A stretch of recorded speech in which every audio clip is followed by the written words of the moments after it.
Hey everyone, it's Daisuke. Let's do some sculpting today. Sorry, it was a bit busy. Let's see where we left from the last time. Okay, so one thing I remember is that I was trying to do some like patterns on the red hoodie and was trying to like tweak some designs. Let me see some references I got. Can you hear me fine?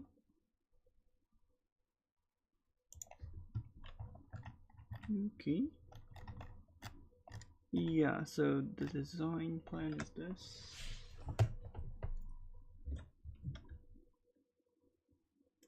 Okay.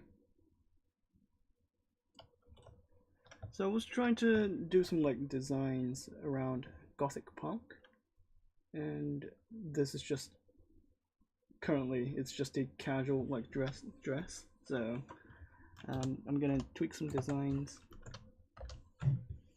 so it fits that kind of like design.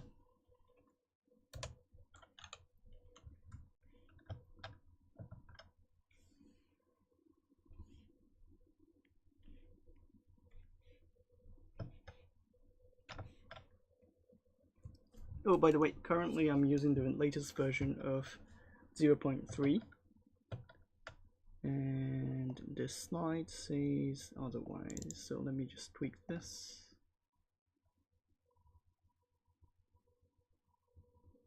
Oh, it's fine. Okay.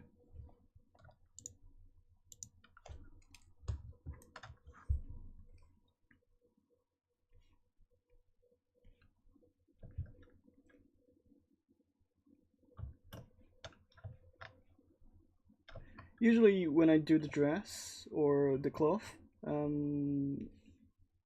what I usually don't want is that like it's just like having the entire like cloth hitting the body.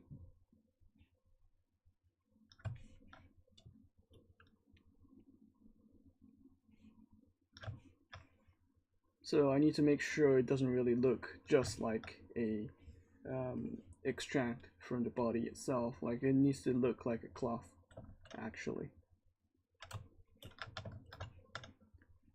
So usually what I do is that like I use backface masking, the backface masking on the brush, so you can just tweak the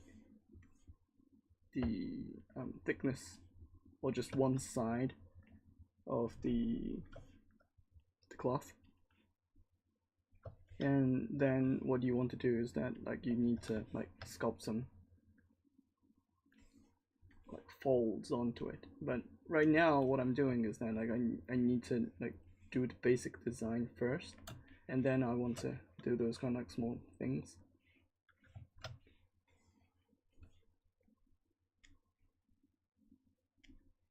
So usually when you're making some cloth, what the thing takes time is that like these kind of like getting the basic designs, the basic folds in place. That would take time, but for me that's the most fun part of like working on cloth.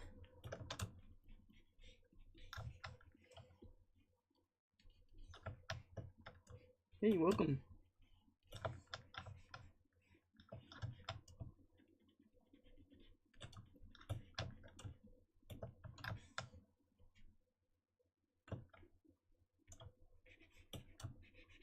So currently if you look at the design, the left and the right doesn't really look the same,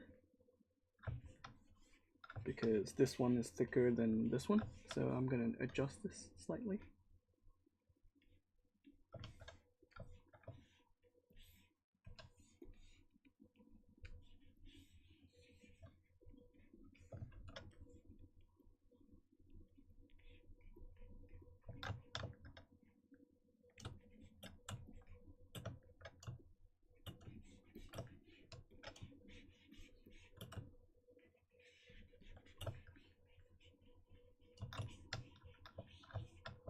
And it's the same situation here with the left and the right.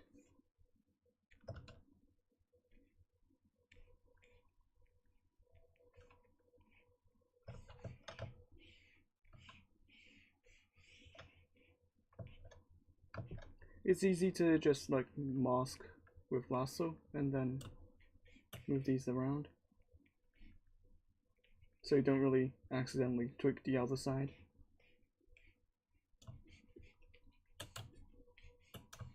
And then if you have the smooth cloth, it's gonna like smooth out the borders, even if you don't have any thickness or the other side of the mesh.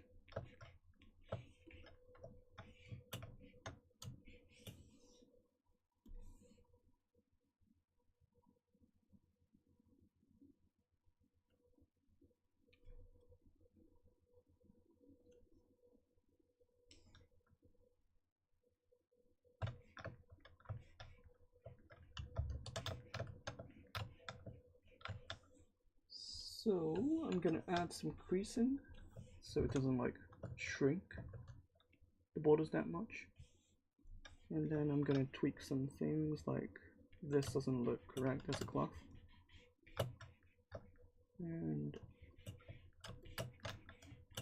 adjusting those kind of small stuff. And things like this where it looks very odd when it's like pointing.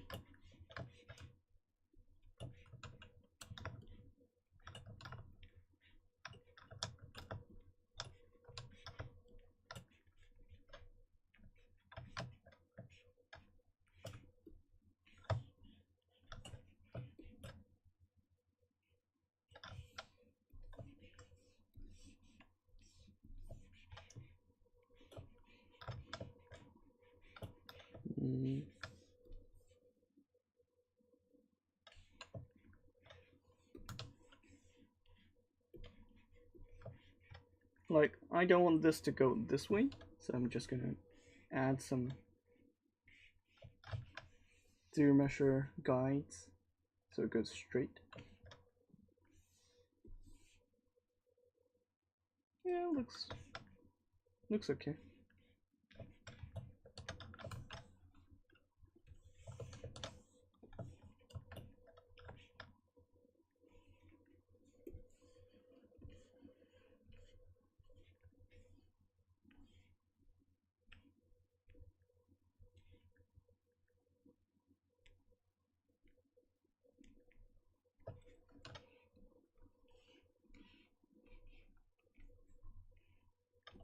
And let's see here.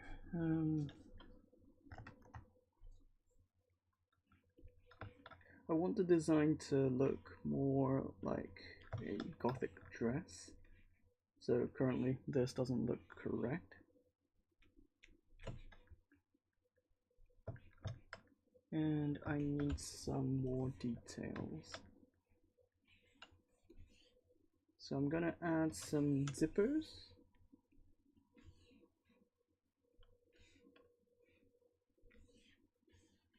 Let me see what it does.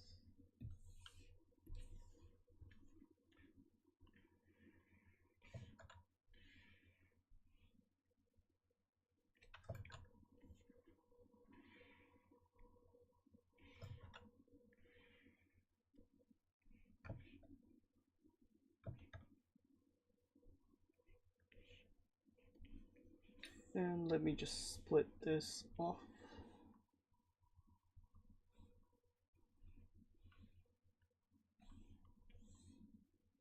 Split.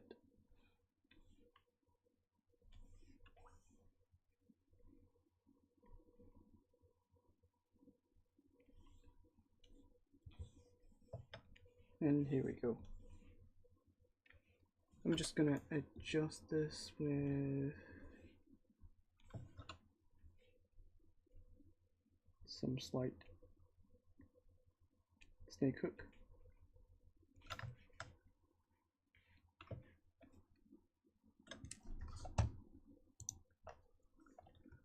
Hey Alex, yeah, doing fine.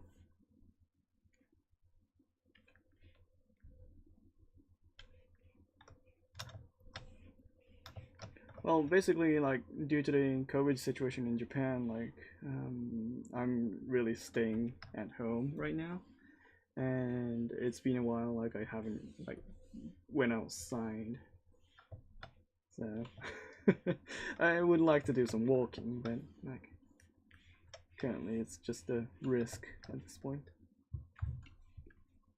It is one of the excuses that like I don't do walking right now.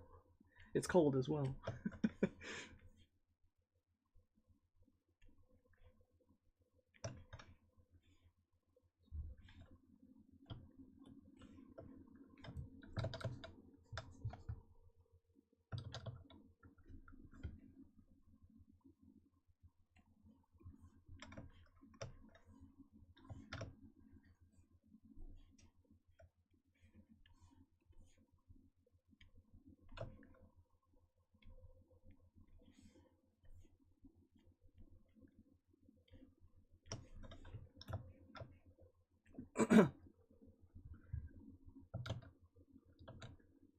And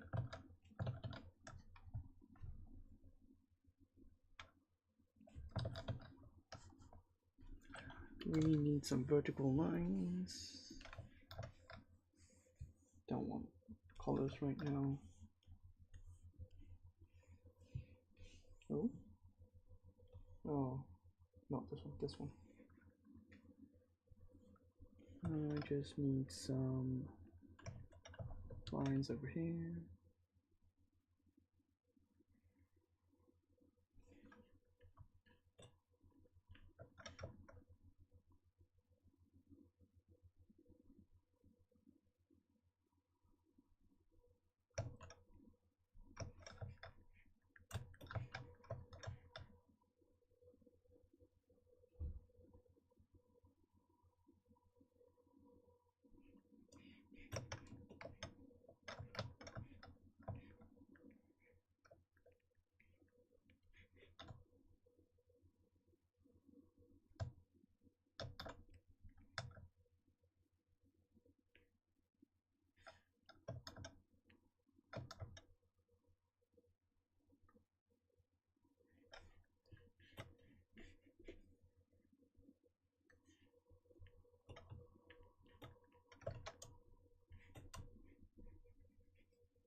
We just need a vertical line around this one.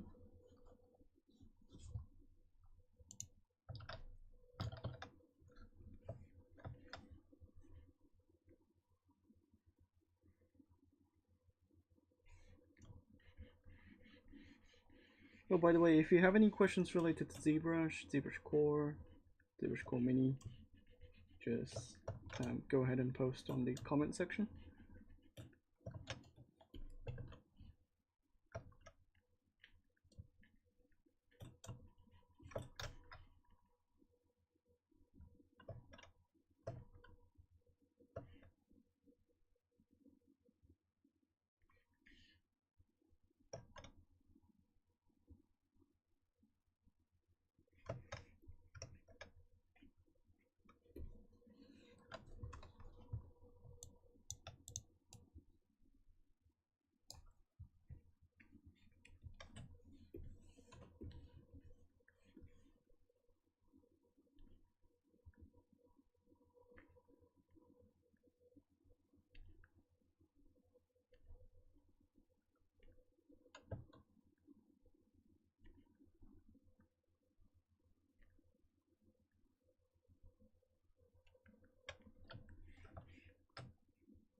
Okay, I've added some zippers and would like to add a bit more folds to this.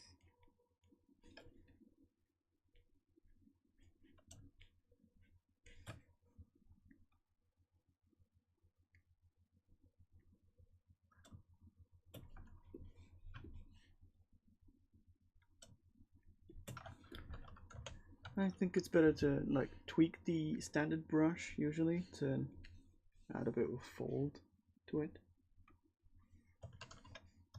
Default lazy steps is a bit big, so 0.05 I guess. 0.05, yes. And a bit of tweaking on the intensity.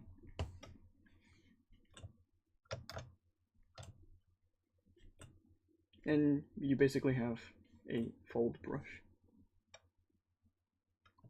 I just tweak the standard brush to my liking when I do this. I don't really make cloth fold brushes.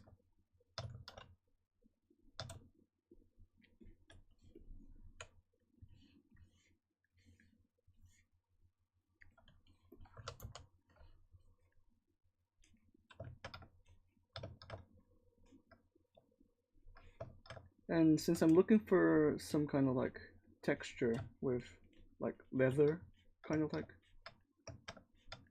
texturing, or like the quality of the cloth itself is more like a leather, so it's a bit more harder than usual. So usually you want to adjust the Z intensity so it doesn't really go deep too much, but it like changes the silhouette a bit. So, well, thanks, Johnny.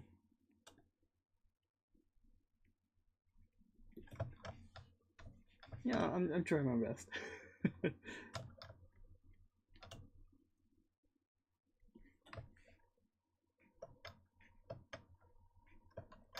Also, there's a lot of like types of like sculpting as well. Like for example, I'm doing some anime style sculpting compared to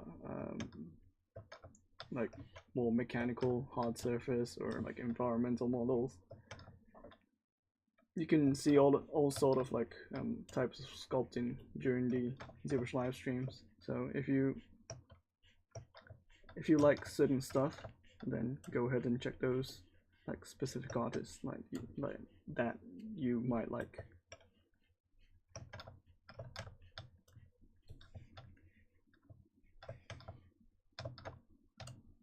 Usually I just do anime style models. Sometimes hard surface, but I'm not really good at hard surface. Like Paul is the master of like hard surface. He knows a lot more techniques than I do, so you can check those out as well. There's a lot of like good artists that you can follow and get motivated.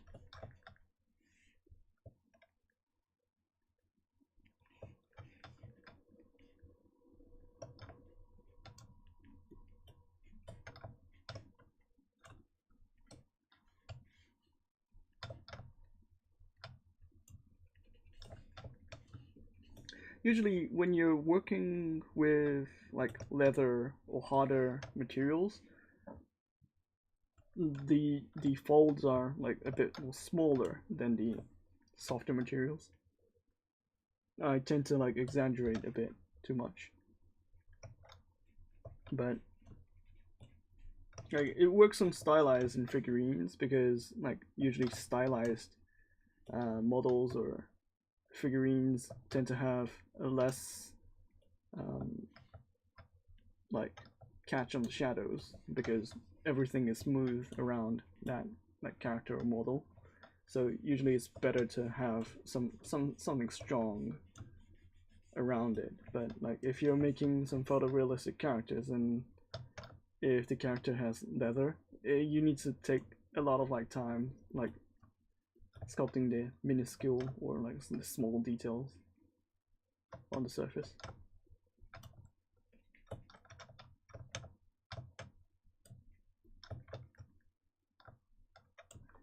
But since I'm just like making a stylized version of the character, like you don't need to spend too much time on it. But yeah, it's better to like do the big folds and then adding some like small folds later on.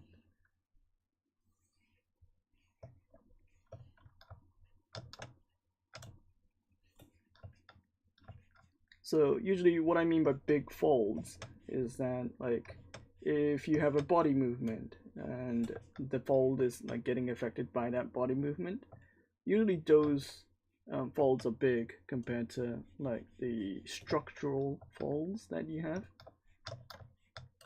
Like structural folds, I call them structural folds because like they rely on the materials like texturing or the medium itself to make that fold. But other than that, like for example, if it's a leather, like you have a leather texture on the surface, but other than that, you have those kind of like unique folds due to that material as well. I don't know how to say this, but it's very hard. Yeah, so there's like, I think there's like two folds that exist. One is like unique to that material, or like the hardness of the material causing that to happen. And another thing is that like the movement of the character or how the character is moving would affect the basic folds. And usually the basic folds doesn't really change that much. Like you just need to like take care of like certain positions and you'll be fine with it. But like you just need to like change the intensity of the fold or like how much the fold is happening due to the material itself.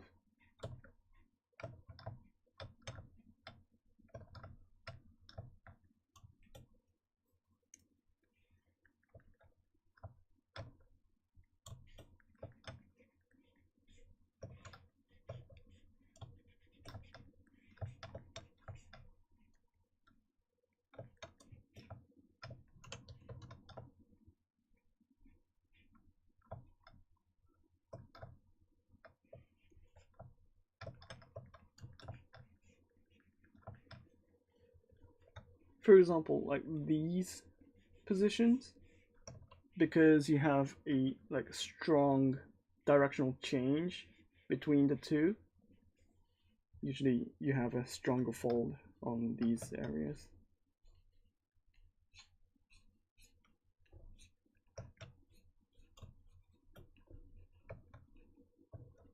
Usually this is because you have a bunch of like cloth left around the area.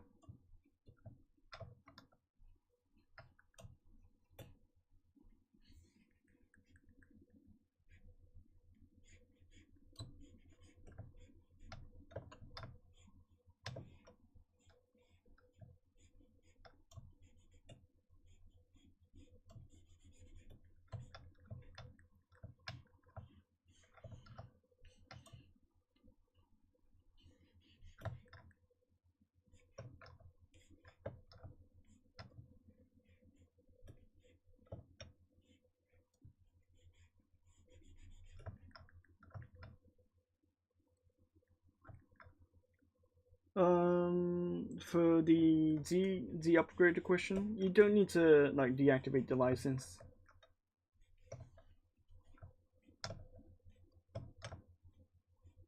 You just need to like run Z upgrader and then download the Z updater, and it would automatically run the Z updater, and you have the patch updated. So you don't really have to like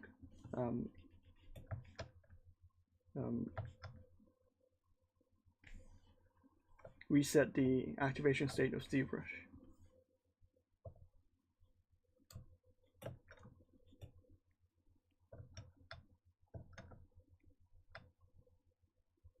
Hello. But yeah, if you have trouble installing with ZBrush, like for example, if something goes wrong or like something not working, it's better to like um, re-download ZBrush from my license page and try the full installer. But you don't need to like reactivate it at that time as well. So.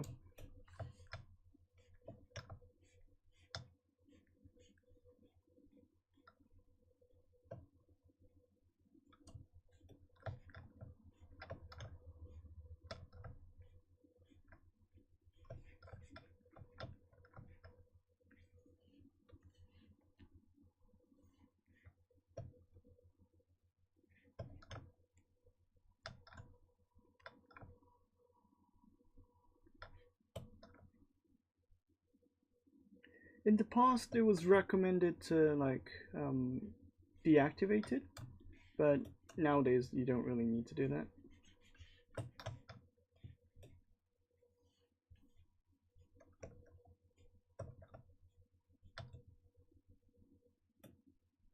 So it was an old way of like doing things, but now with like after like ZBrush 2018, I don't think you need to actually like deactivate it that much. Like the only time you need to deactivate is that when you have some like issues where the Windows update causes some license issues and stuff, because it sometimes detects as a separate like operating system and ZBrush get confused and stuff. But that's the only case that I'm aware of that you need to like reactivate it.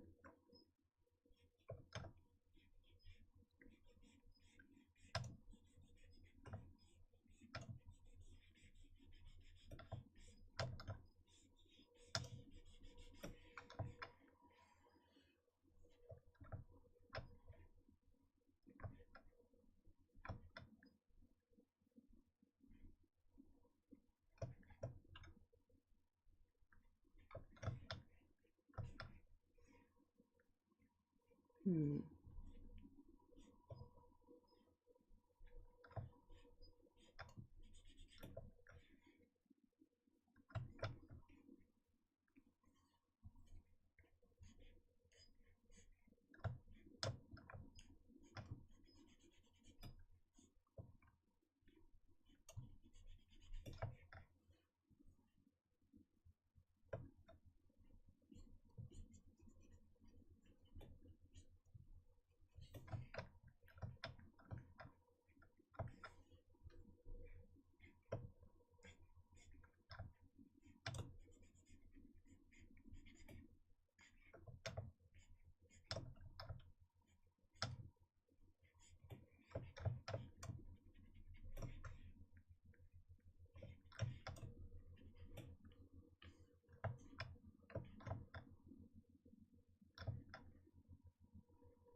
Okay, something like this. So I think adding more like folds like this, like just repeating the process of like just sculpting things.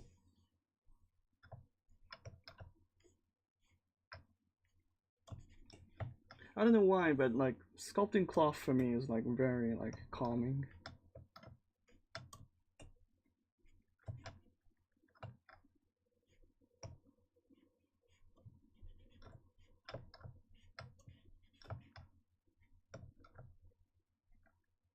And also you can hear the birds like tweeting outside of my window.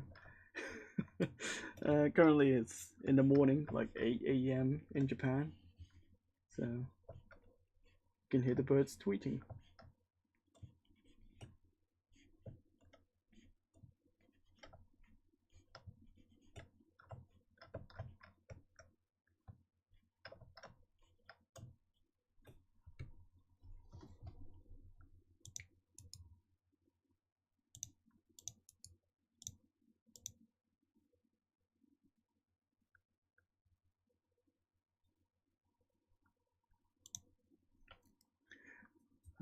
I think there's a spam going on YouTube, just like posting random stuff. I don't know what it's getting posted, but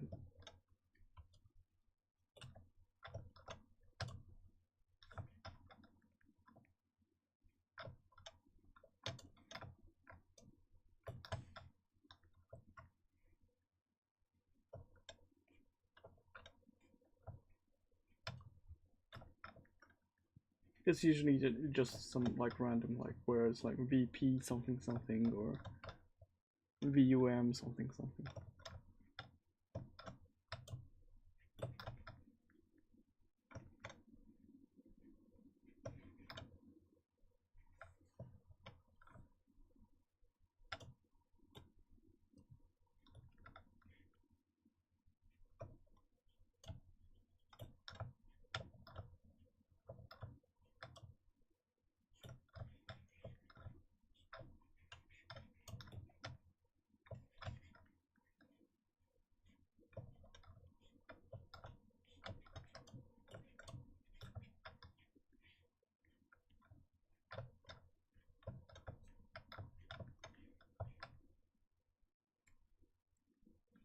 Oh, thinking about what kind of like stuff she's gonna hold on her hand.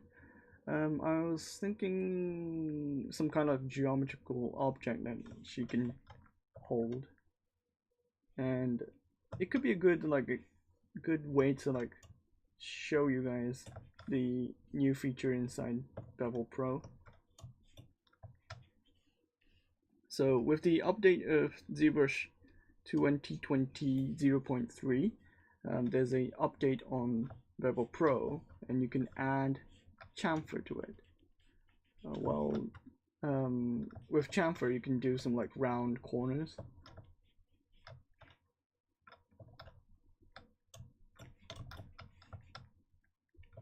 So let me just show you. So if I have an object like a, do we have a dice as a tool? Let me see. No. We have to go to the project file. Okay, let's just save this temporarily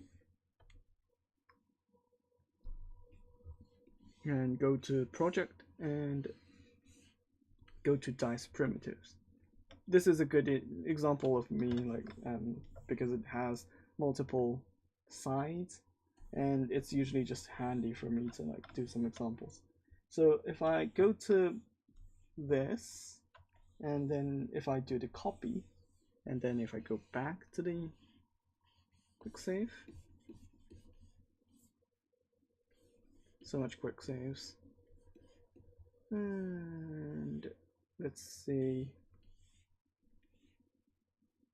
and if I send back this the copy to the quick save, if I do press paste, it's gonna send the model. And what I want to do is I just want some like some kind of like geometrical object that she can hold. And let's just divide this up a bit with keep groups and zero measure. Let's see what it does. Yeah, it's pretty good, decent. And then if I send this to Bevel Pro, it's going to launch a separate window, and this is the separate window. And this pink area you see is the area where the bevel is applied, and this is determined by the poly group on the original mesh. And if I go to like chamfer, for example, and if I press auto apply, it's gonna have that kind of like roundness to the mesh.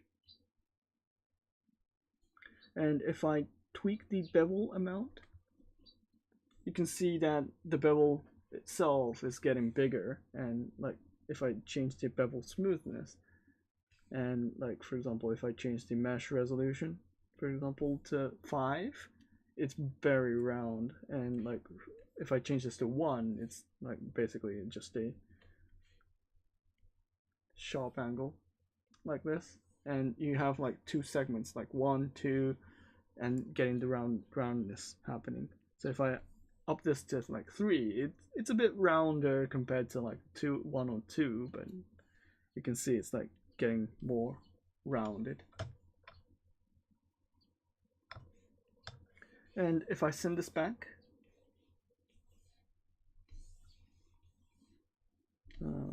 send this back like this, it's gonna have this result. And because I pressed the auto apply option, it's automatically applying live boolean with that mesh.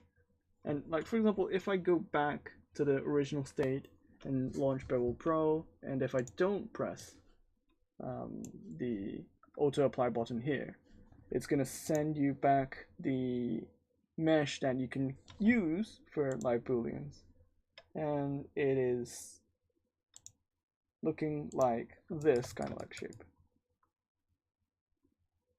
And you can use this for live booleans, but what I'm gonna do is that like I'm gonna use this kind of like shape so I can use this for some kind of like geometrical object.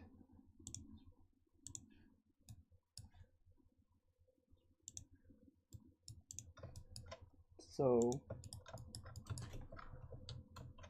something like this, and keep polygroups, zero mesh. Maybe keep crease as well.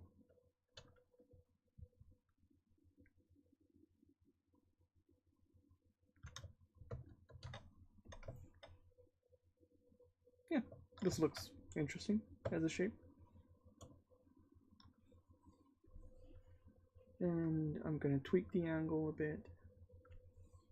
And let's add some center object, like a sphere.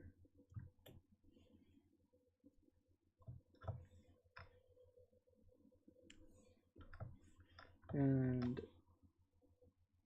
let's tweak some colors, I guess.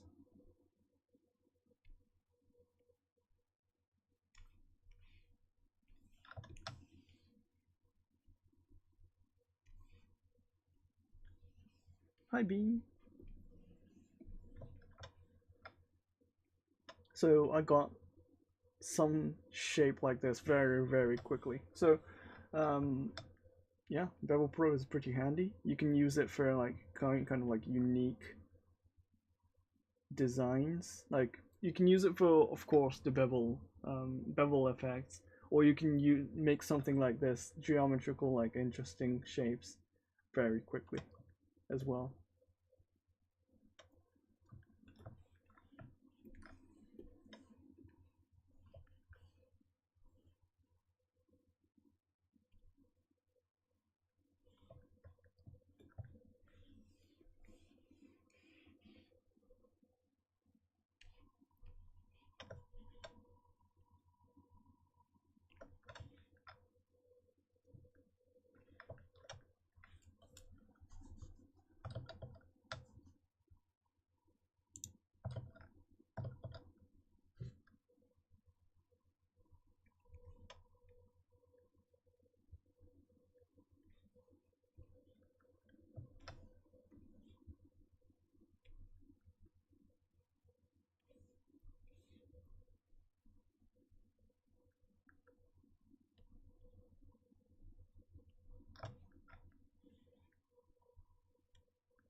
And let's see here. I want a bit of a design going on with the hoodie. Currently it's just a plain red hoodie, but like I want some like checkers, kind of like patterns on the surface.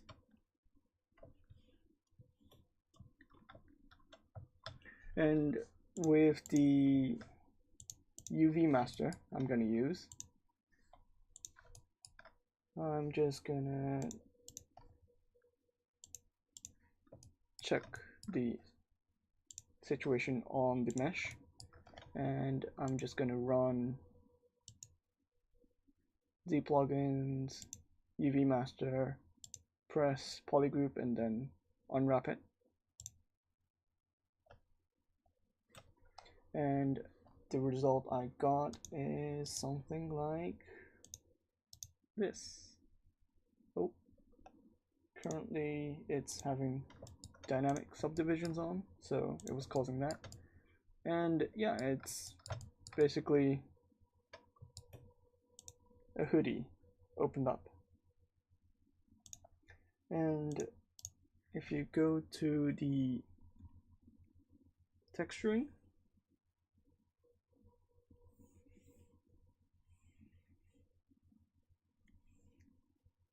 you have something like this.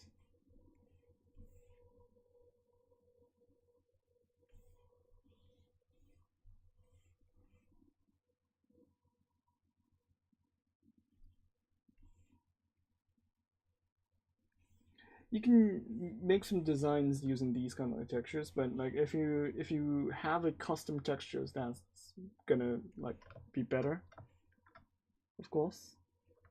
And what I'm gonna do is that like I'm gonna make a custom texture using some like simple, very simple like techniques. I'm gonna load a plane, and for example, I'm just gonna paint this red. I'm just gonna get the colors from this.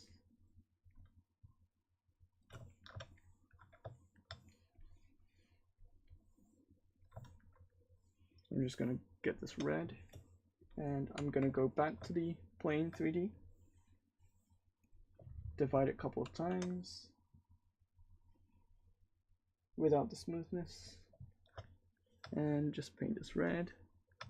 And after I paint this red, I'm gonna change the color to, for example, I'm gonna change this to black, and I'm gonna change the value of RGB to like 60. And what I'm gonna do is I'm gonna use the mask pen and then just draw some rectangle like this.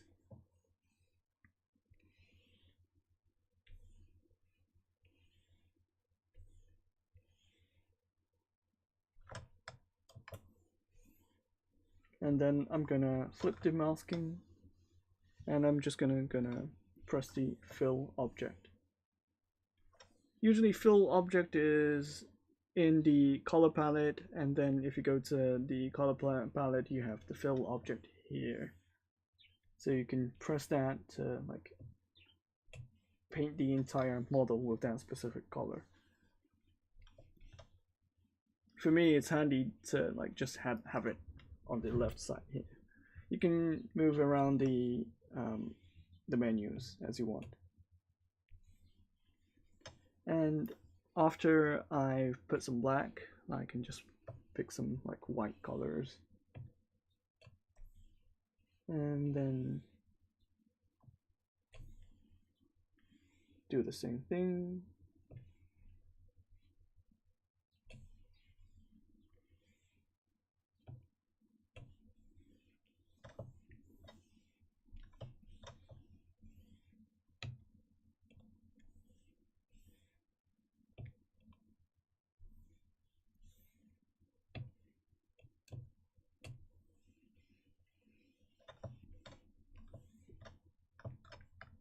Something like this, and maybe I want to add a bit more thinner.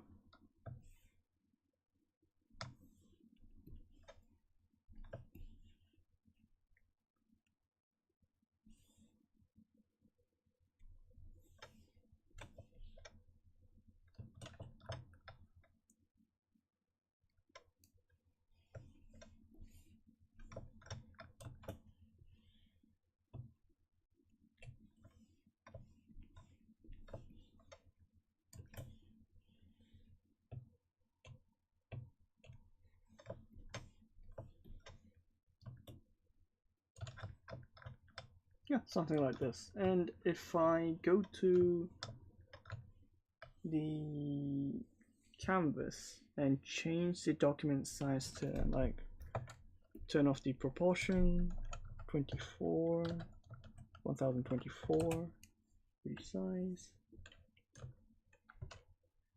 it's going to resize the document size, and I'm going to replace the actual mesh and press F so it fills the entire document with the plain 3D. And I'm going to grab the document and make a texture from this. So if you go to the texture, the grab unshaded document, it's going to grab the texture. So you can use this as a texture. So you're going to save this as a texture. I'm just going to save it as grab1, for example. Don't save it as a JPEG. Save it as a PNG file or a PSD file. And if I go back to the original mesh, before I do that, I'm just gonna resize the mesh. I'm gonna resize the document size with pressing W size, which is a window size, and then pressing new document and going back. And I'm going to go back to the original mesh like this.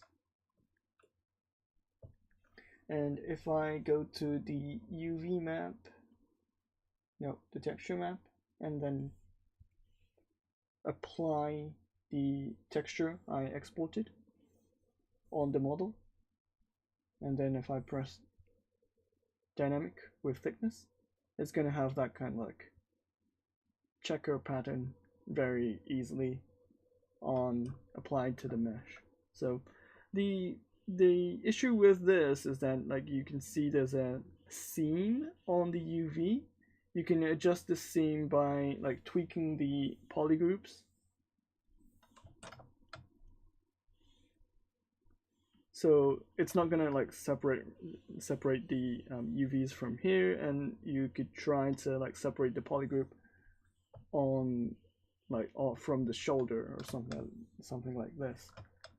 So you can avoid that seam being very visible on the arm. But for now it's fine, like I can do that later on. It's just a temporary design. And if you want some repeating patterns, you can try to like adjust the UV map, and then you can change the repeat values or the coordinates as well.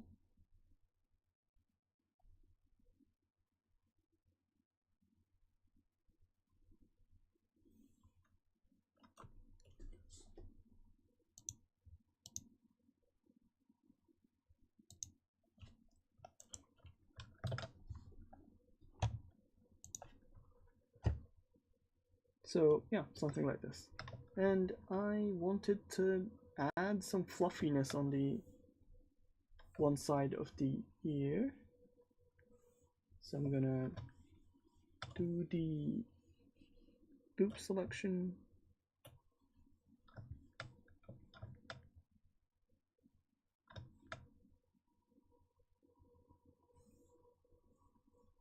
Let's see, do I have a separate polygroup applicable? Yep, looks like it.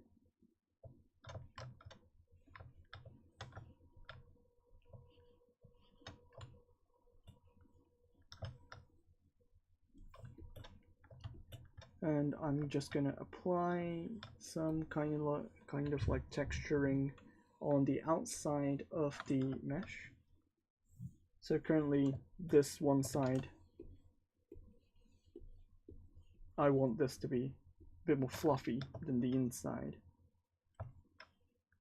And I want the other side of the mesh to be, I guess, white or red. White? Yeah, white could be nice.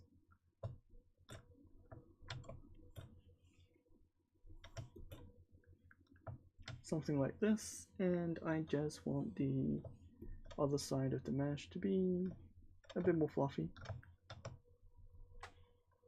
So usually what I use for fluffiness is I just use the surface noise most of the time. So I'm just going to increase the noise scale, strength a bit, and you don't need the color blend.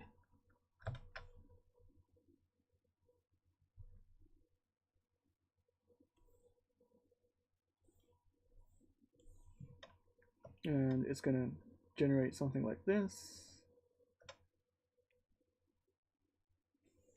I'm just going to apply the noise, apply to mesh.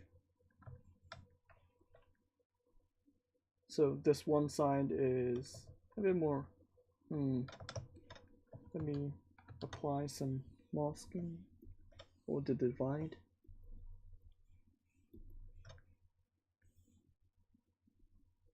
Then apply to mesh. Yeah. Looks fine. So I'm going to divide it again, do the same thing, masking, blur, and pressing the noise. And since I copied the noise, I can just paste this noise and apply to mesh and have the same kind of like result. And I want to have a bit more fluffiness with like adjusting the thickness slightly on the ears, because this looks a bit more like flat than the actual like softness I'm looking for. So I'm gonna tweak the thickness of the ears so it's more fluffy.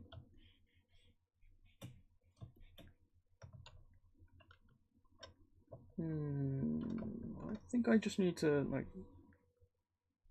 dumb down on the subdivisions and then move it around like this.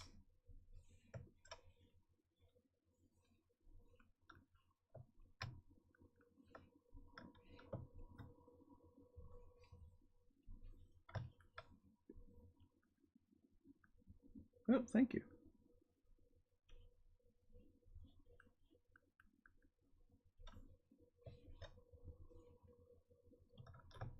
Yeah, so something like this. So some checker patterns and a bit of fluffy ears. I'm gonna adjust a bit of the connection with the hoodie itself. And I'm gonna add some details on the hoodie because like hoodie is more softer compared to the leather she's wearing underneath. So I'm gonna add a bit more details to the cloth. And I'm usually gonna use the clay buildup to get the bigger folds. But currently we have the dynamic subdivisions applied.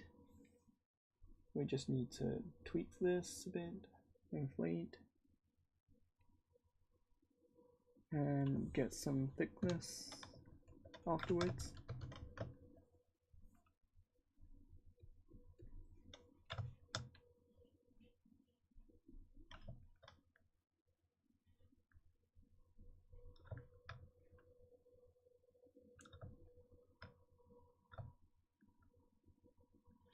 What about adding fur for fuzziness? You can use the fiber mesh to do that. Like, for example, if you want some fuzziness, let me just duplicate this so I have a different mesh. And if I want to have like fuzziness, I can just mask the area and then add some fiber mesh. And if I preview, it's gonna have this kind of like very strong. Let me just adjust the colors so you can see it easily. So you have this kind of like entire like fibers going on, and you can adjust the amount of fibers on this. So if this is the texture that you're looking for, you can do this as well. You can change the coverage. Coverage is just like selecting the thickness of the hair. You can make it very, very crazy as well. And you can have some kind of like presets, and then from the fibers you can select some designs which fits your design. Like for example, if you want some kind of like bendiness or some curliness happening on this mesh, you can do that. If you want some let's see, actual like fuzziness going on, like you can adjust this like length as well. So you can change the length of hair. Yeah, you can change the length so it's more shorter, and then you can change the textures, and like you can change the color by adjusting a new color like this. And then if the tips are too reddish, you can change the color like so to fit your needs as well. And if you don't really need this much, you can always adjust the max fibers and the coverage rate. So you can add fuzziness like this, but usually in my style it doesn't really fit the look I'm looking for. So I'm usually just using some surface noise to get the fuzziness going.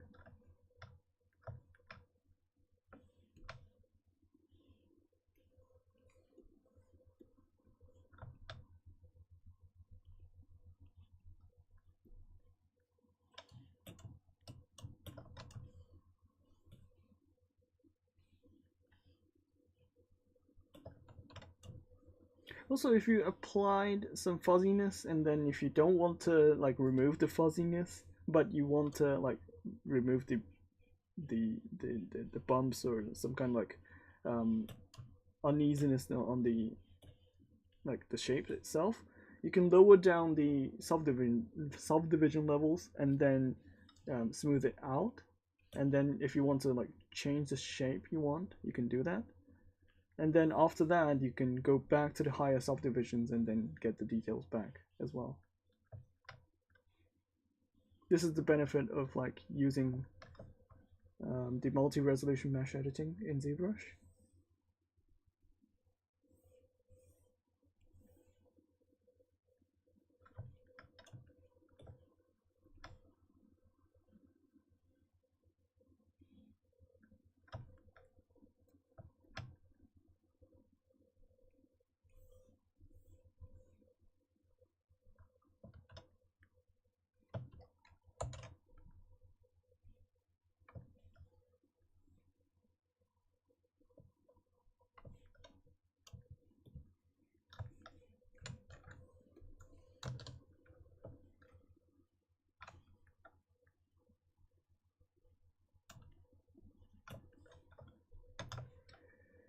Okay, so I'm gonna sculpt some folds on the mesh itself, but for now I don't need the texturing, so it's kind of like distracting for me when I'm like sculpting things. Like it's very easy to like get distracted with the colors when you're like starting to get the sculpts done. So it's usually a good way to like keep track of yourself by like taking away the colors, taking away the textures before you sculpt. And you can do this by like turning off the textures, of course, but you can go to the render and then you can use the fade opacity as well. So if you have this moved around, like for example, if I enable customize and then press Control Alt and move this to the top of the corner and if I just like adjust the slider, it's very easy to like adjust the colors and how it looks and see what's happening with the sculpt itself. And you don't really need to actually like change the textures settings or like the polypaint settings and all those kind of like stuff.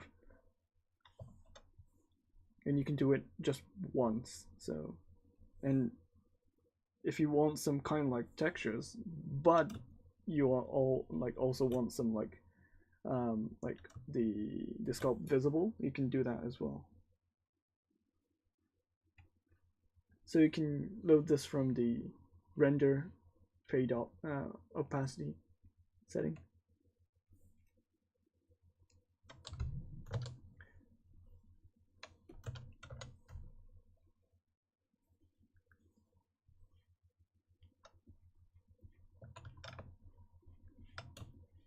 Also, with the new additions in ZBrush, you can also set some like subtool combinations as a visible sets. You have V1 to V8, and if you just want to like sculpt on the hoodie and the ear itself, you can select the V2 and go to the hoodie and the ears. And for example, if I have the ears like this, and if I want the hoodie itself, and like if I go back to V1 after like selecting from the V2, I can go back and forth between V1, which has the entire mesh, and if I go to V2, I just have the hoodie and the ears. So you can go back and forth between the subtool sets as well. So if you have a mesh, and then if you just want to see how the mesh looks like this, and then you don't need the entire body, or if something is getting hidden by the body, or some kind of like subtool, you can use this functionality to go back and forth between the subtool sets, which is very handy for me. So I can like adjust the fade opacity, I can adjust the subtool visibility, and then just tweak this as I go along.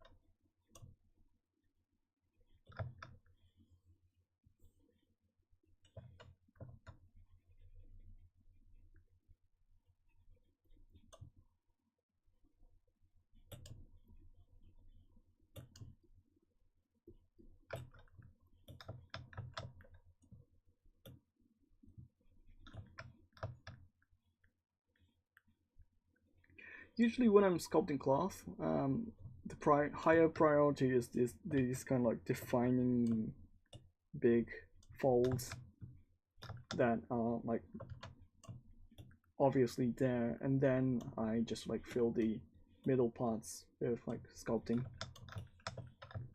the transitions between the two.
let me see if I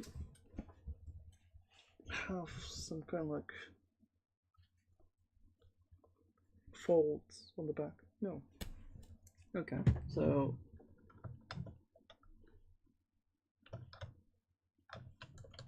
if I want some seams of the cloth, it should be on the shoulders. Okay.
So I'm basically doing the seams of the cloth itself, and you can see from a couple of like clothing that you have these kind of like joints between the cloth itself. Like usually cloth is not really entirely one piece. Usually it's like cut into like 3 or 4 pieces and then it's getting connected. And one big thing is that like if you have the shoulders like this, and then like it's this entirely is a separate part, right? Like this part is separate and this part is separate as well. You have that, and the side of the cloth, it's very hard to see, but like this part here could be separate as well.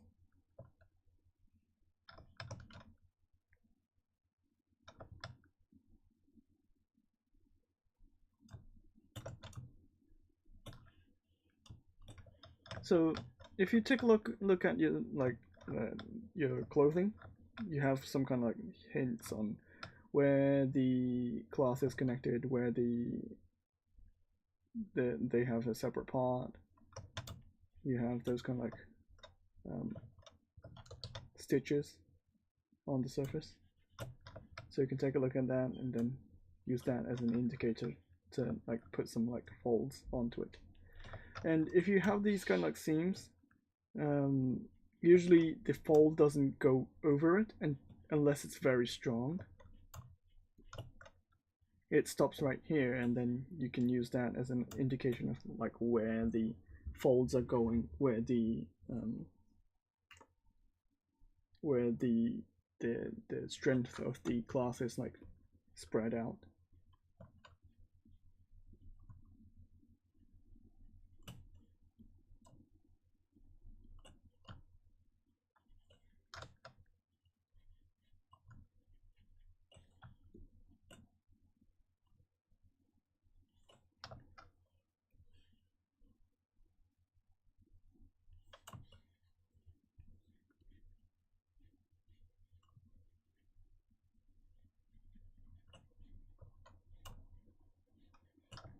Also, it's better to just do some like folds too much and then smooth it out later on, compared to like not doing it enough and then like needing to make it stronger. It depends on the person who's like doing this, but like I prefer to do it that way.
Also, when sculpting things, you need to consider there's a gravity on the character as well. So, if your like fold is not getting gravity or like getting the folds that it's supposed to have, like it's gonna look weird.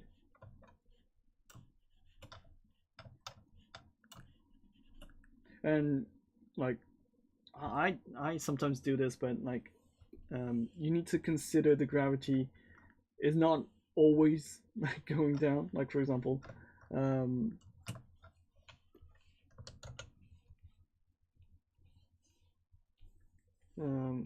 if you have a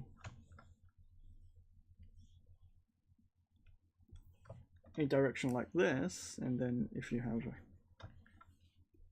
let me see, let's just paint this white, and then like for example this is the direction of the gravity, right? That's fine, but like for example this is getting like affected by this kind of like gravity, and sometimes I have a habit of like getting the gravities going this direction. Like for example, if I have an arm and like if I'm trying to sculpt this, I tend to do this, but it should be this direction, right? So if I'm sculpting here, it should be going this way instead of having the mesh go this way. Well, you should have this kind of like fold as well, but at the same time it's gonna fall in the direction of the gravity. So sometimes it's like tricky. Sometimes you forget that this kind of like stuff exists. So just keep in mind, like if you want to sculpt something that follows gravity, you need to keep those kind of like stuff in mind.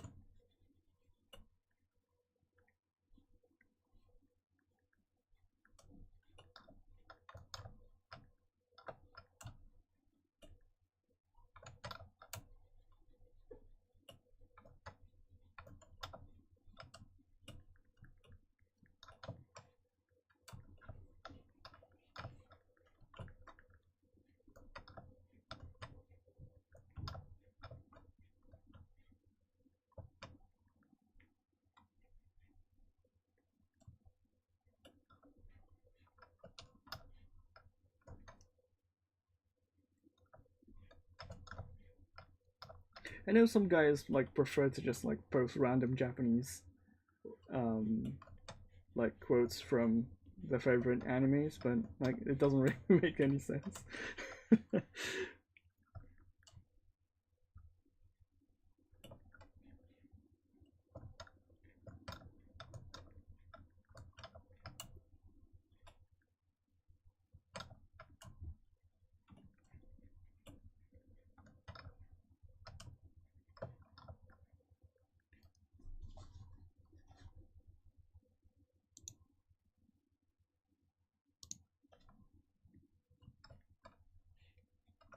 Like for example, I occasionally get some comments like "Omae wa mou shindeiru," which is a quote from the Hokuto no Ken.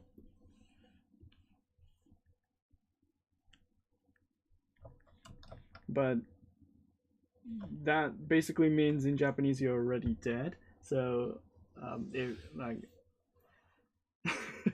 it's very weird.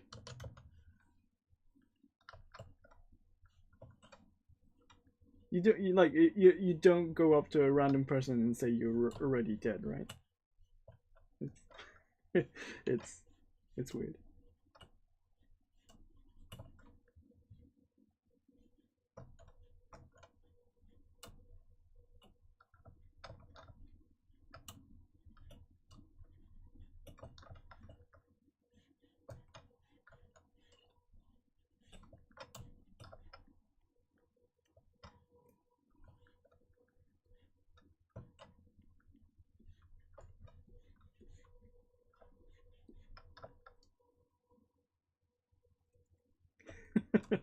Yeah.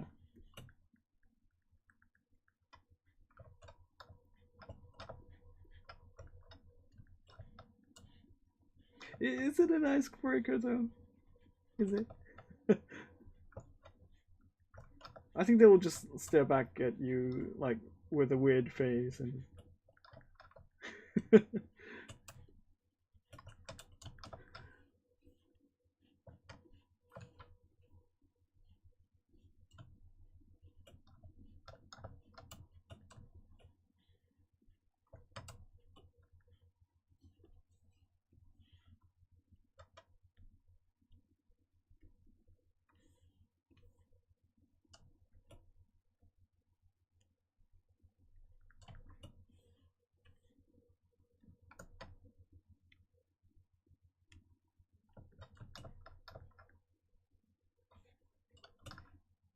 Yeah, technically, yeah. It does break ice.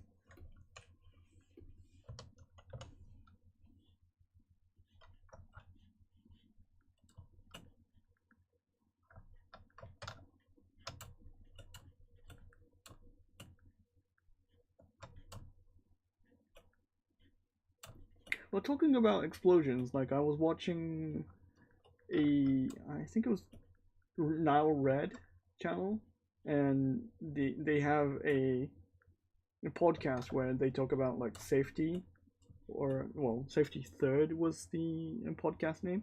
They talk about a bunch of like scientific or like education, engineering ideas and stuff. It's very interesting for me, like hearing a couple of like um, YouTubers coming up with some kind of like talks where they struggle to get ideas and stuff. And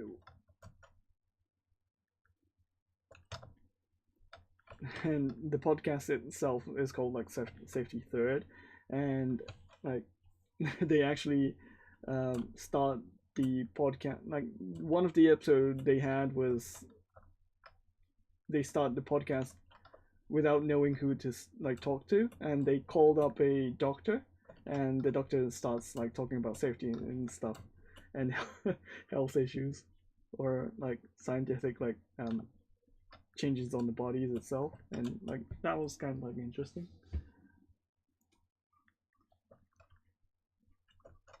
And one of the topics were like heavy metals coming into your body, and like just having some kind of like elements in the heavy metal, um, like breaking your digestive systems, or like the chain reaction you get when some kind of like heavy metal is injected into your body, and like that process is very interesting.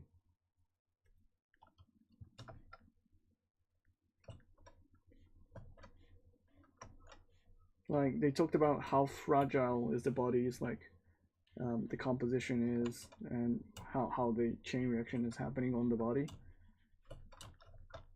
And if you just inject some like heavy metals inside your body, that kind of like breaks, then the ecosystem breaks, and yeah, that's the reason why like some like metals are toxic.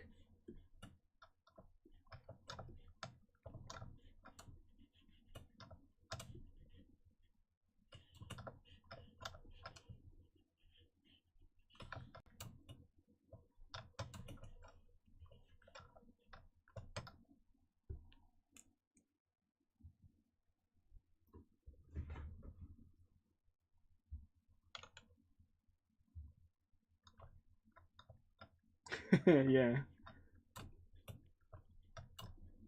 Yeah, basically it comes down to like you're already dead being.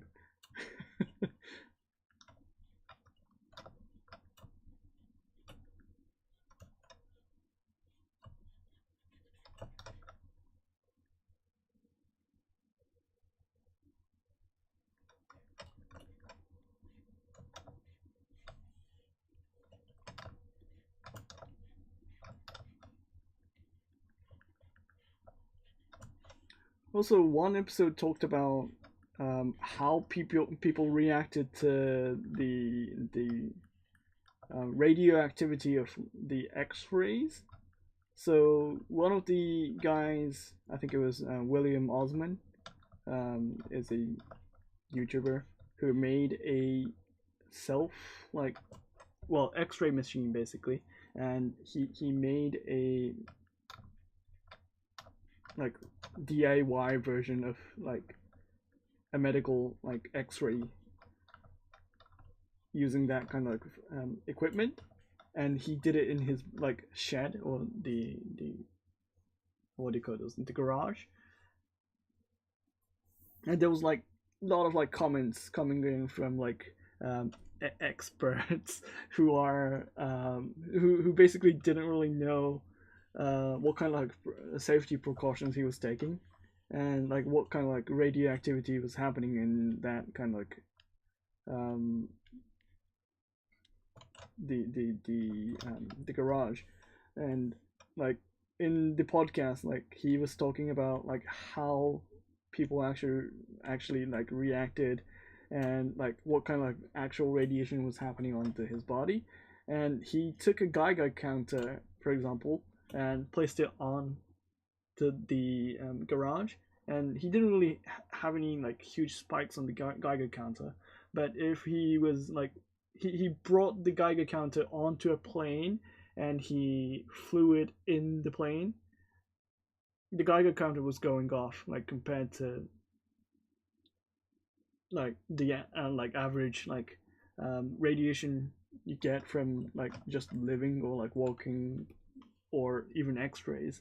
And like uh, yeah, he was saying that like those kind of like reactions you get from people who are very scared of like um, radiations are like scared about X-rays, but not scared about background radiations you get from the airplanes. And like it was very interesting. Yeah. Talking about radiations, you can get some like radiation poisoning from eating too much bananas, for example. And bananas has a um,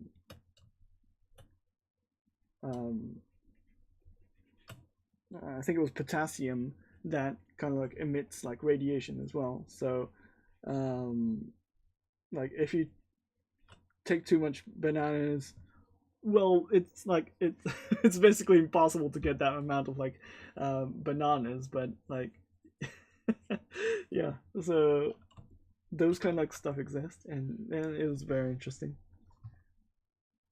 What is up with this spams? Sorry. And yeah, those knowledge difference you have with like engineers actually looking at the numbers and then like taking that into consideration and then making the videos versus the people who are just like scared about things that usually they don't really have the knowledge of. And one guy who was, I think it was a technician, claiming that he had a X-ray as their like X-ray specialist or something like that, and like he only took some like training on his job, and like William Osmond tried to like contact him via like faking himself as an assistant of a TV show, and like he tried to contact with him by using a LinkedIn profile because the YouTube channel or the YouTube like comment name was specifically his like LinkedIn name. So he tracked down his like profile and then he had a talk with him, and he was not really trained in that field, and he's not an expert. And like you see kind of like people who claims to be an expert and then who has no idea what they're talking about usually. And yeah, I kind of like get the gist of like what kind of like stuff that he needs to like deal with on daily basis when he gets like kind of like experts who claims to be like talking about stuff.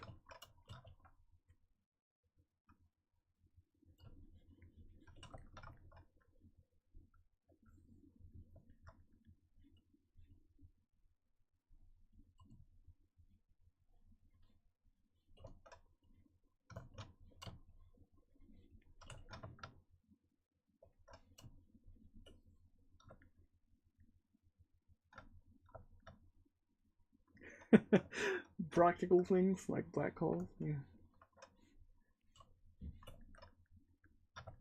Yeah, like when I was like learning about like black holes when I was a kid, like I was scared. Like I was scared about like viruses, and that like there was a drama show called Yasha. Yasha is a manga originated drama series where a doctor with special powers, basically he's immune to the virus, who has to fight with the virus. And like when I was a 10-year-old, I wasn't aware of viruses, to be honest. So basically that scared the shit out of me. Like um, the concept of like having some particle that could like essentially kill you. So yeah, I was very scared of like viruses.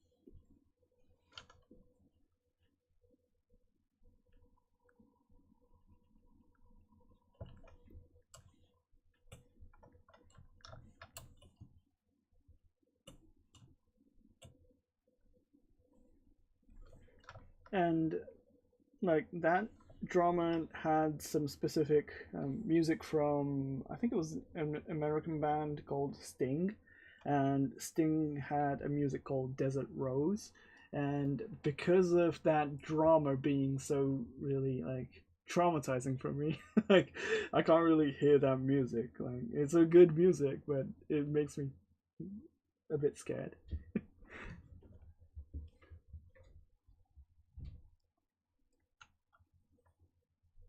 Ah, that's a good question. I have no idea. But yeah, I think I would be scared more compared to some kind of like a drama show talking about viruses, because that's going to be an actual threat, right?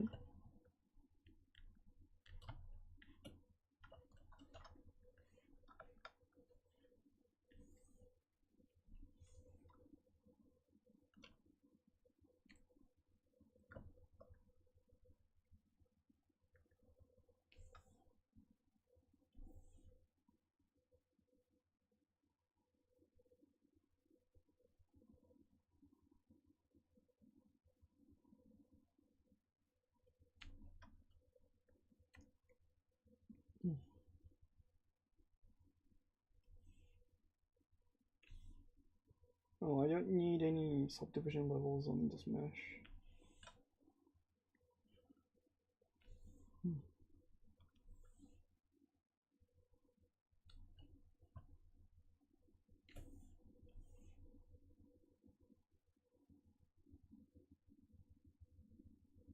I don't think I need some thickness right now. I'm just going to turn this off. Oh, why did I press it twice? Here.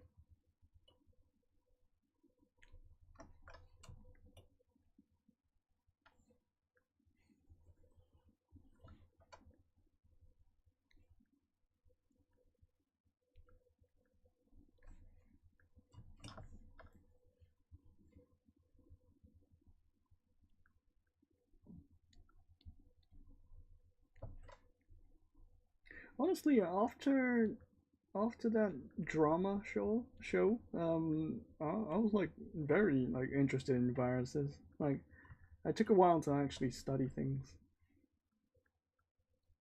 Just reading books though. As a child.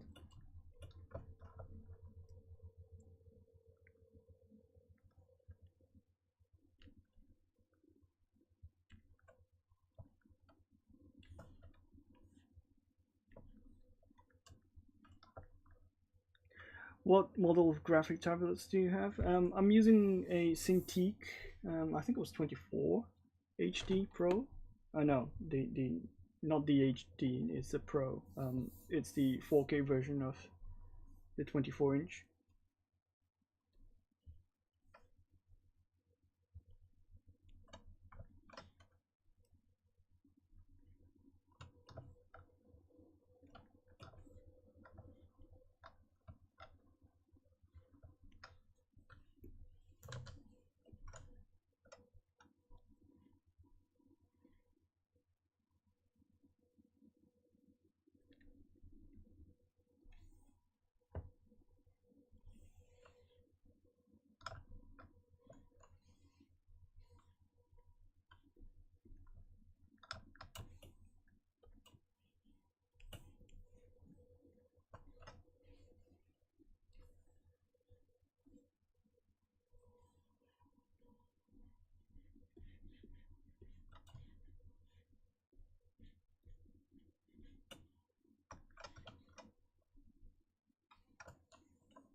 Yeah, it is expensive. Like, yeah, but I think it's worth it.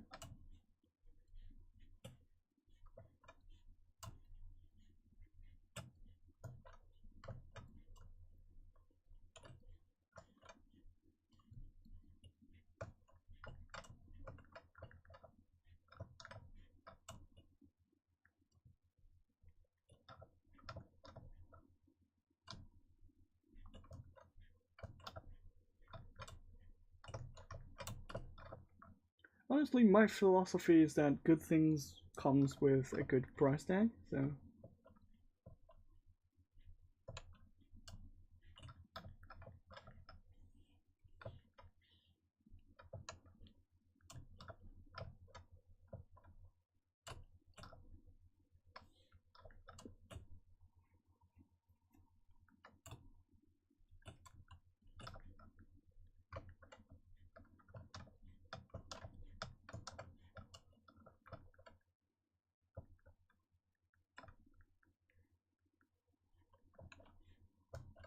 yeah, your mileage may vary, but like if you can afford it, it's worth every penny.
Really, I don't really feel that much. Isn't that with the speed of the CPUs and the graphic cards?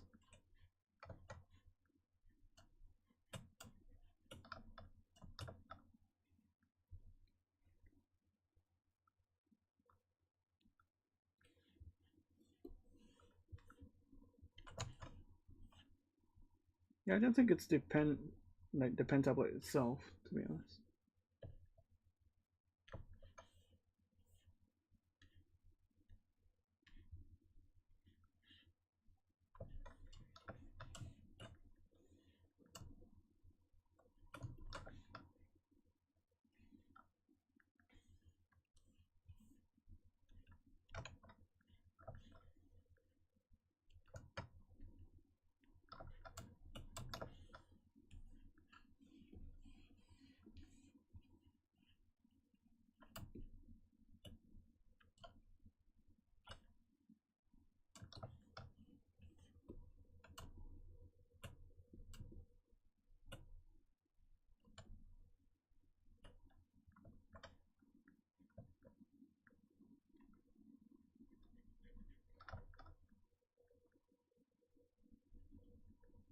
Hmm.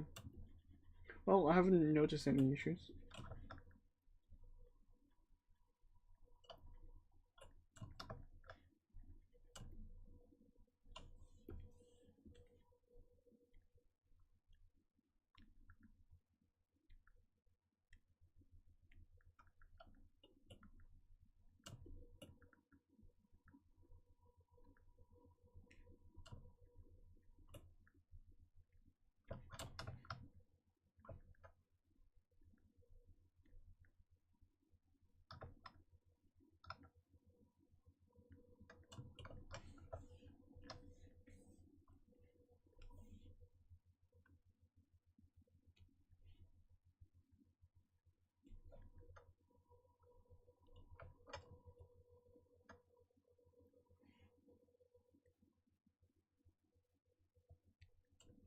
I do have some slight delays on, like, for example, specific softwares, like for like Photoshop and something like that.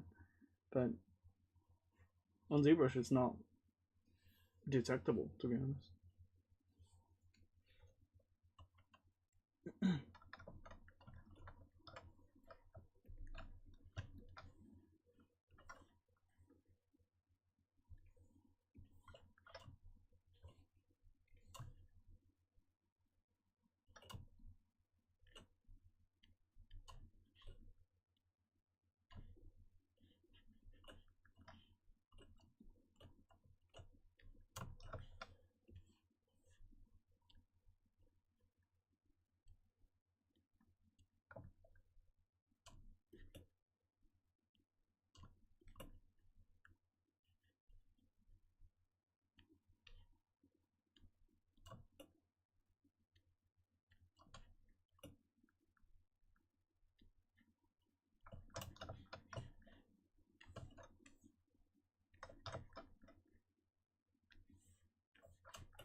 I'm tweaking some like anatomies.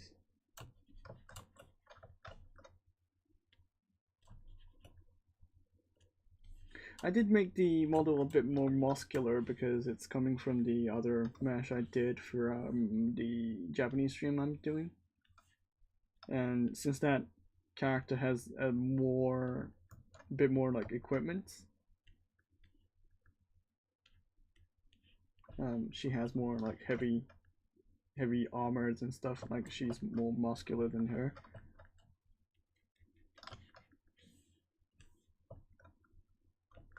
So I'm gonna tweak the muscle structures a bit so it fits this character. And this character is a bit more lightweight and like more agile than her, so I'm tweaking the legs to be a bit more like thin.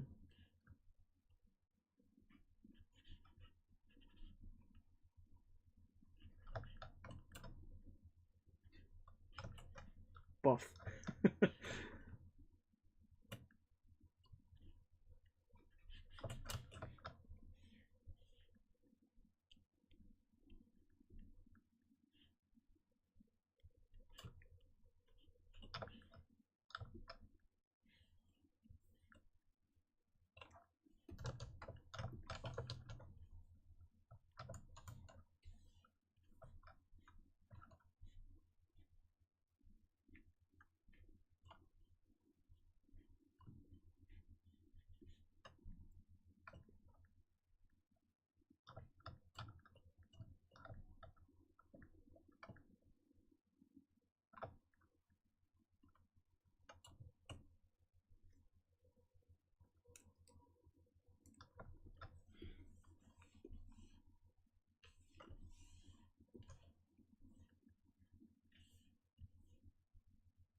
I think I want the sleeves to be a bit more going outside compared to like looking like this.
I wonder if I should go for blue eyes. Yes.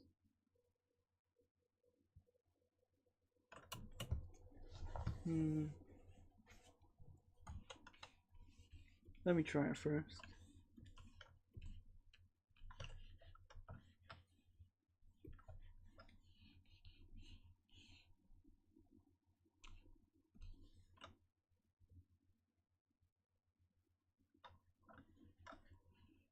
And then painting it black.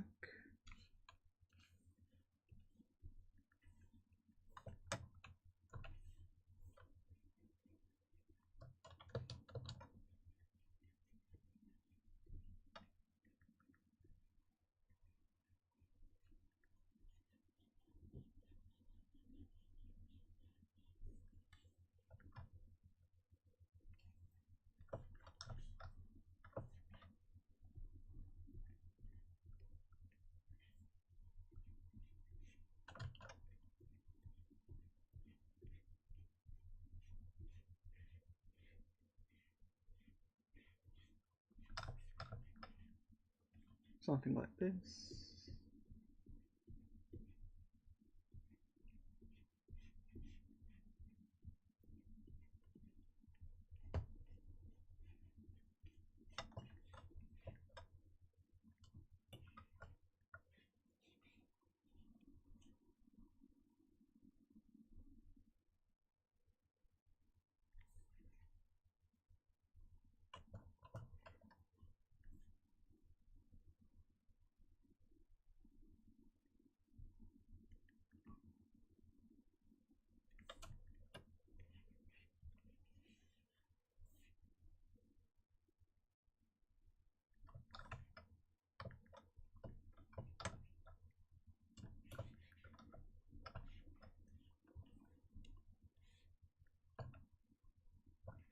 Yeah, I was using the stager, so let me just use the stager for this, and symmetrically add some details.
I was thinking adding a bit more like characteristic to the design, because currently she doesn't really have any iconic designs or parts that kind of like looks unique to her.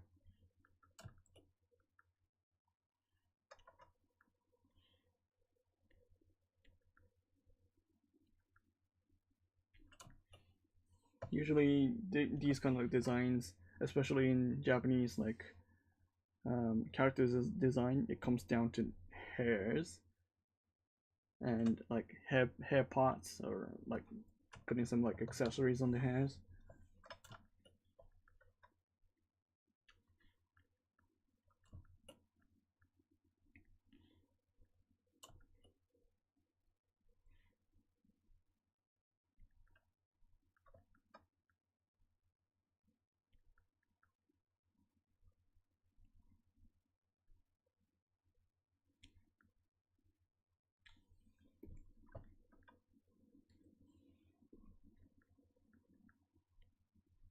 So I'm gonna add some like clips.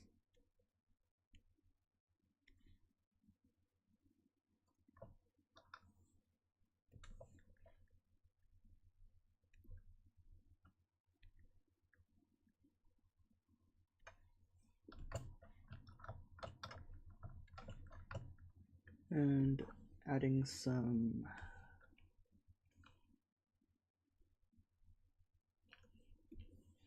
hair designs.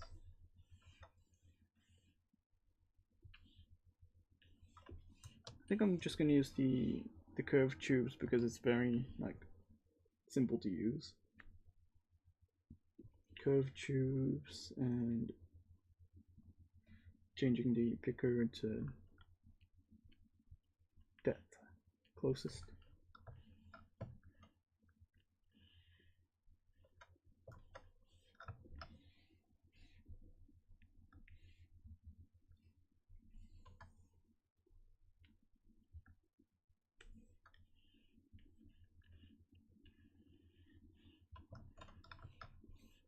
Just picking the colors and adjusting the shapes. .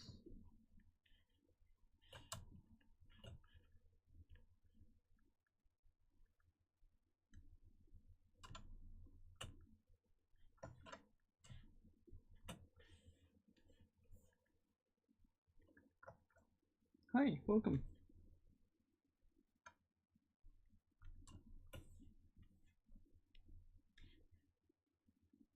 I'm close to the end of the streams for today, but yeah, if you have any questions, just let me know.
I'm making the hairs currently, but like I talked about the how to make the hairs with like using multiple methods in the other streams.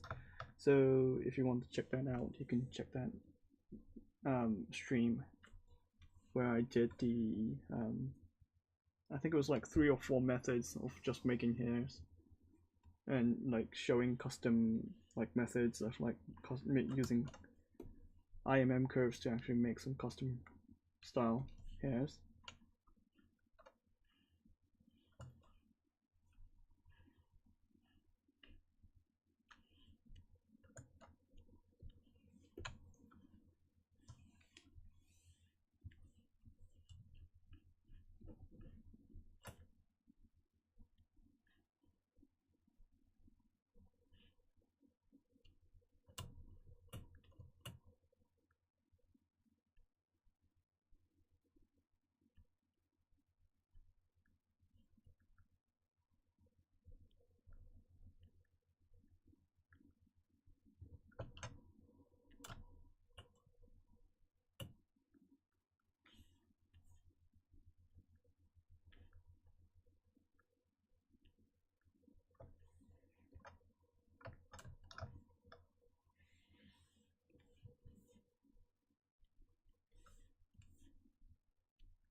I was thinking about adding some glasses to the character design.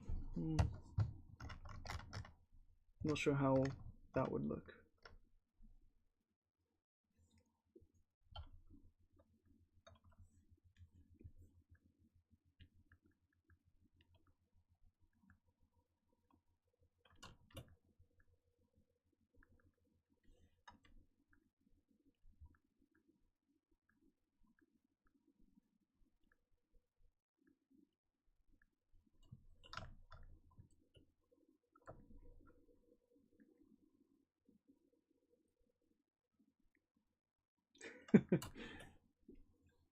Let me just try.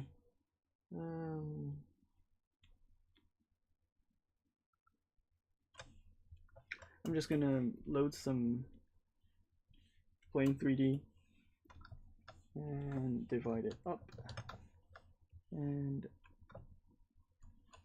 try to draw some frame like this.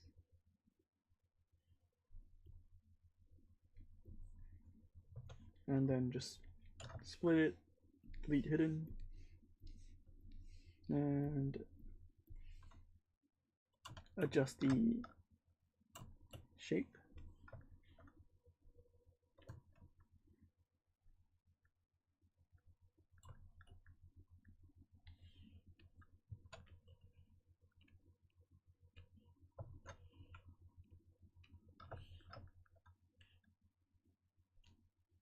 It's currently just a temporary shape, but just to see how it looks.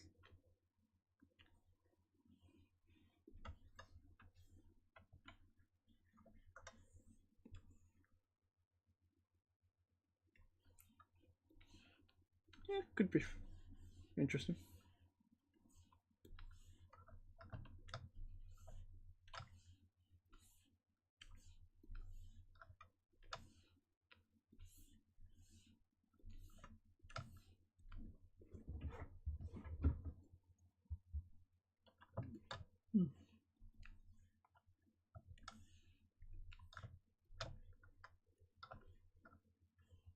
Oh, gee, the RGB value is off. I was wondering why it's not getting this like correct color I was like picking up.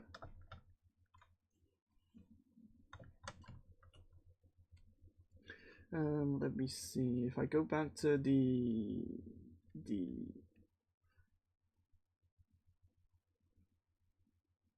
symmetrical position, and then if I delete and then go back to stager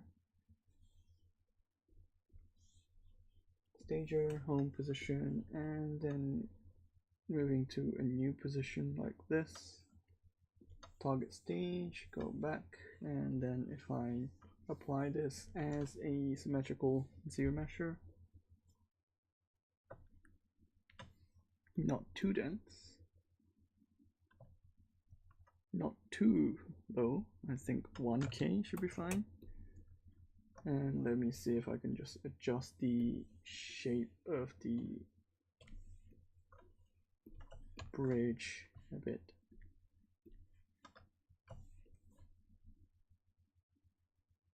Like this.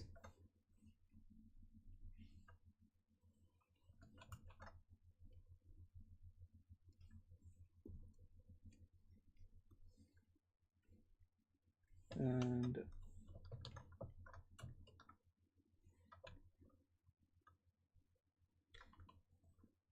adjusting this a bit like this.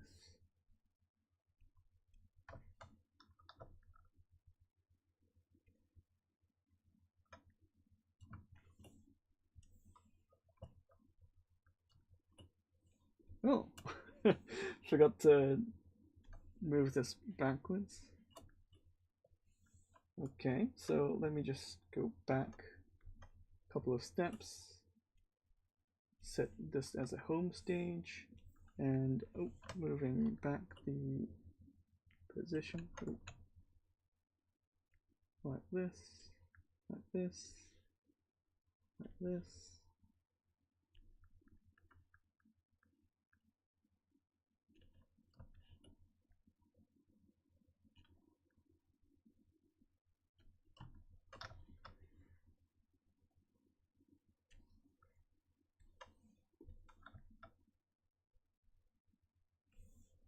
Then stage should be fine, and let's see if I could add some bridge on the side.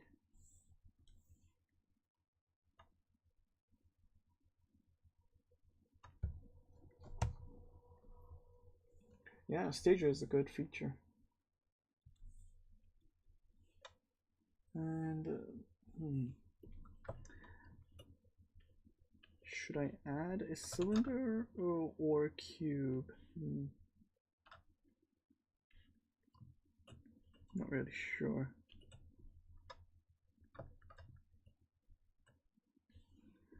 Well, let's just add a cylinder for now, and let's see what happens.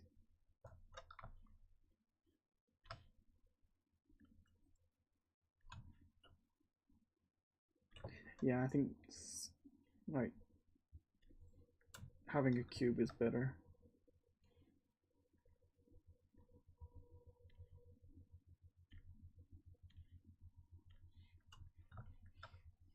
Well, let's just like mirror this around. Mirror.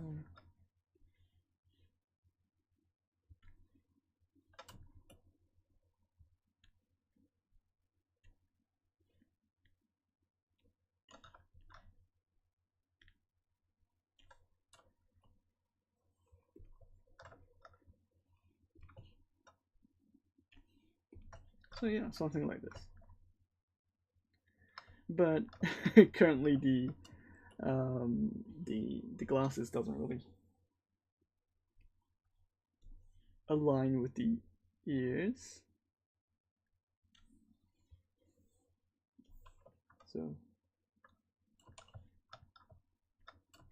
let me just tweak this. Yeah, because the glasses have a bridge, so you can like cling it onto the ears. And if the bridge doesn't really cling onto the ears, it's gonna look very odd. So you just need to keep that in mind if you're making glasses.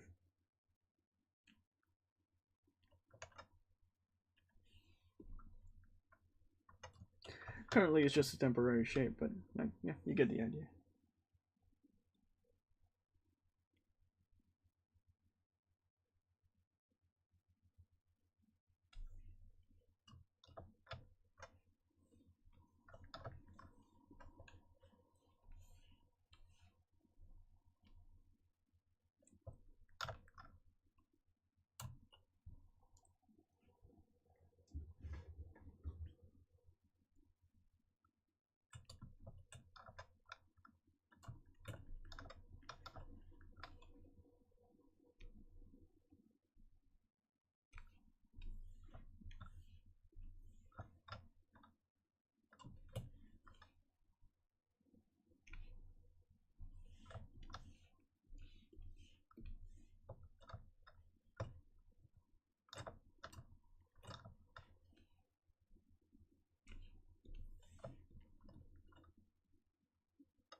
Yeah, something like this for now.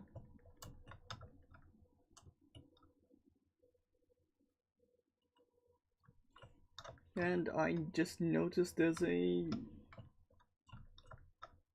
problem with the neck situation. It looks very odd when you start to notice this.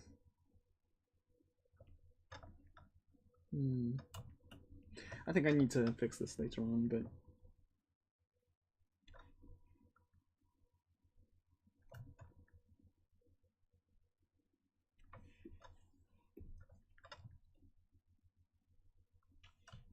the neck really looks odd.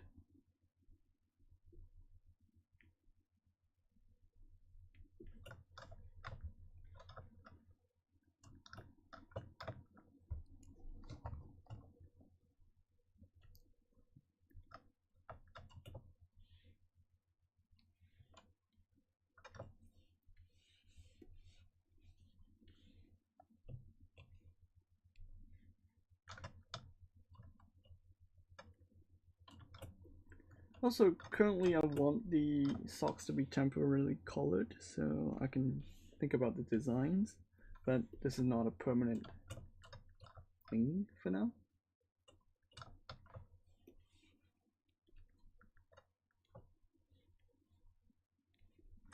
It's just to see like whether I like the coloring or not.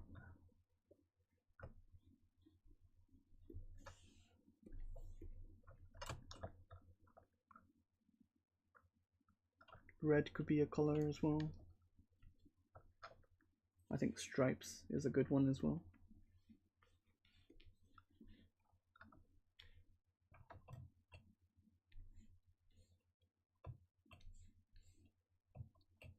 Yeah, I think having a stripe is good.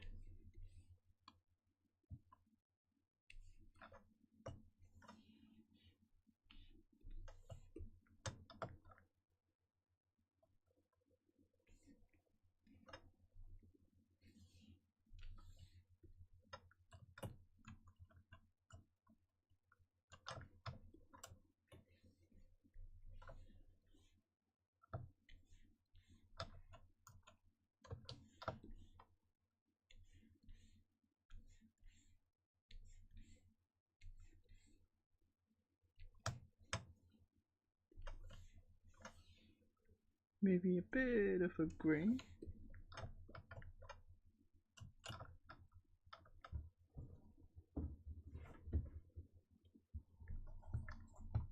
Okay, I'm gonna end my stream here because it's my time to go. And yeah. So a couple fluffy ears, a couple of like details on the cloth, and a bit of detail on the leather as well, and some like weird geometry with Bevel Pro used.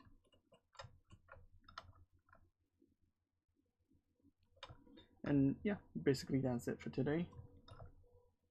Hope you enjoyed. I'll try to like polish the wooden designs so it looks more like gothic punk. Currently it's just like checkers and stripes. So yeah, we'll work on it. We'll work on it. Yeah. Okay. Thanks for watching. Bye. Oh, where's the control? So bye.